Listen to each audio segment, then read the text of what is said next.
Dear viewers, नमस्कार। Current events in 2 minutes में आपका स्वागत है। आज हम उस विमर्श की चर्चा करेंगे जिसमें कहा जाता है कि भूमि का असली मालिक कौन है। सभी दावा करते हैं कि जो पहले आया वही भूमि का मालिक, यानी सबसे पहले जो उस भूमि पर वास किया वो उसका मालिक है। लेकिन प्रायः कभी कभी इसमें विवाद भी होते हैं, लेकिन इस बात को अंतर्राष्ट्रीय स्तर पर मान्यता प्राप्त है।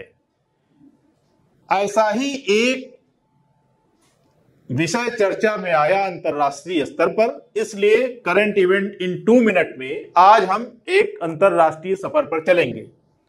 हमारे अंतर्राष्ट्रीय सफर की जगह है ग्लोब के दक्षिण में स्थित, आप देख सकते हैं बोर्ड पर, ऑस्ट्रेलिया के उत्तर में जाबिलुका नामक स्थान। यहां देशज जातीय समूह मिरार का वास है। मिरार एक जनजातीय समूह है, यहां पर अधिवासित है और यहीं पर विश्व का सबसे बड़ा यूरेनियम भंडार है। जब 1970 में यहां से यूरेनियम भंडार के खनन की बात कही गई, तब यहां के मूल निवासी जातीय समूह मिरार को आपत्ति थी। उनका कहना था कि हमारी परंपराओं के विनष्ट होने की आशंका है इस कार्य से।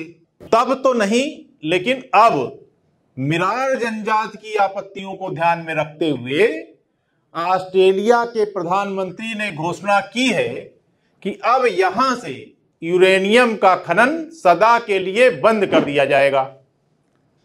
अब चूंकि यह उत्खनन का पट्टा यहां 11 अगस्त 2024 तक था, तो उसके बाद उसका नवीनीकरण नहीं किया जाएगा। तो जाबिलुका नामक जो स्थल है, जिसको अभी आपने मैप पर और ग्लोब पर देखा, वह विश्व विरासत की सूची में शामिल ककाडू नेशनल पार्क के मध्य में स्थित है। यहां आप ककाडू नेशनल पार्क भी देख सकते हैं। और यहीं से 2017 में 10,000 वर्ष पूर्व के पुरातात्विक महत्व के अवशेष भी मिले हैं। इस वजह से भी यूरेनियम खनन के कारण उसके विनष्ट होने की संभावना है। पुरातात्विक अवशेषों को भी खतरा है। और कहा जाता है कि मिरार लोगों का यहां की जमीन से 50,000 वर्ष पुराना नाता है। यही वजह है कि उनकी इच्छाओं का सम्मान करते हुए अरबों डॉलर के खनिज का भी मोह छोड़कर ऑस्ट्रेलिया ने शानदार उदाहरण पेश किया है। जाबिलुका क्षेत्र को संरक्षित करने का इसलिए भी दबाव था कि ऑस्ट्रेलिया की खनन कंपनी एक कांड पश्चिम ऑस्ट्रेलिया के पिलवारा क्षेत्र में कर चुकी थी। 2020 में खनन के दौरान 46,000 वर्ष पुराने जुकान गार्ज रॉक शेल्टर को इसने विनष्ट कर दिया था। तो अब आशंका थी कि यही खतरा यहां भी हो सकता है।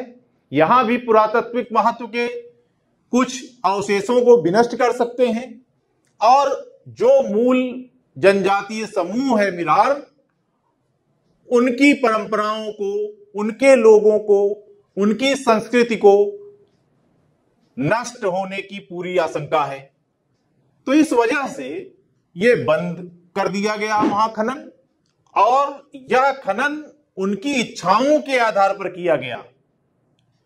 क्योंकि इस प्रकरण के चर्चा में आने के बाद प्रतियोगितात्मक दृष्टि से 3 बातें महत्वपूर्ण हो उठी, जैसे मिरार जनजातीय समूह क्या है, कहां अवस्थित है, यूरेनियम के बारे में कुछ जानकारी, और भारत में मूल आदिवासी समूह की परंपराओं और संस्कृति को संरक्षित करने वाले कौन से कानून हैं।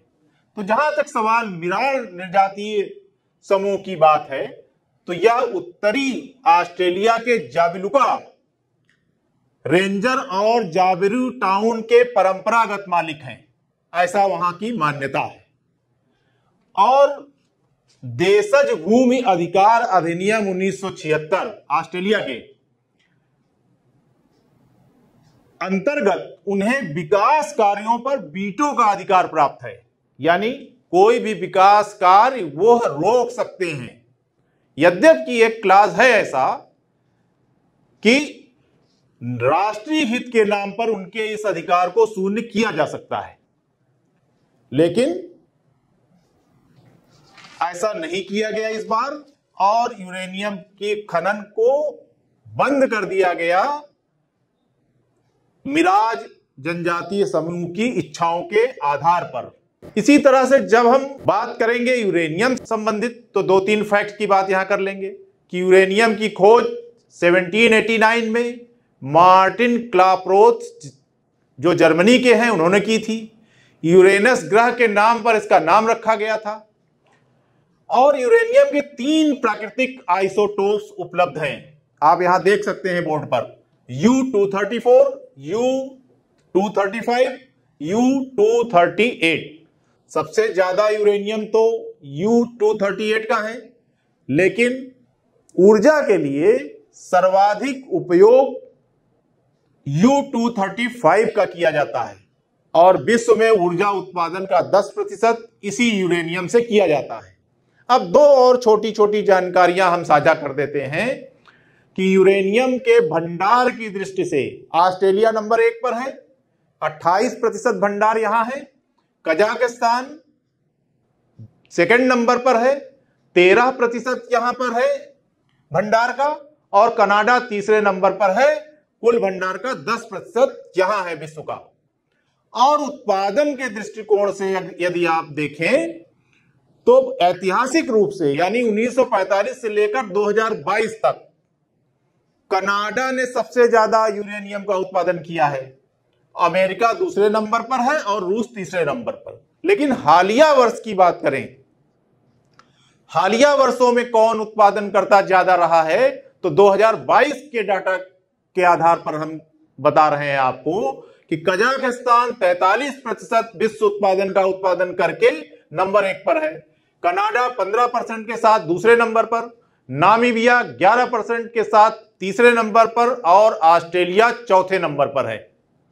तो इस तरह से यूरेनियम से संबंधित ये जानकारी हो गई। और तीसरी बात जो हमने आपसे कहा था कि भारत में भी नृजातीय समूहों, आदिवासी समूहों की परंपराओं और स्वशासन को संरक्षित करने के लिए भारतीय संविधान की 5वीं और 6वीं अनुसूची में प्रावधान किए गए हैं।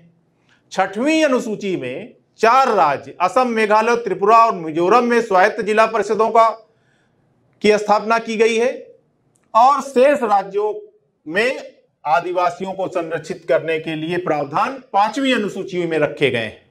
तो इस तरह से भारत में भी ऐसे प्रावधान हैं, लेकिन शायद ही इस तरह का उदाहरण अभी तक आया हो कि आदिवासियों की इच्छाओं का सम्मान करते हुए किसी विकास कार्य को इस तरह से रोक दिया गया हो, जैसा उदाहरण ऑस्ट्रेलिया ने प्रस्तुत किया है। इसीलिए यह बताने योग्य है, अनुकरणीय है और भविष्य की बातों को देखते हुए एक उदाहरण के रूप में पूरे विश्व के समक्ष अवश्य इसका उल्लेख किया जाएगा। धन्यवाद।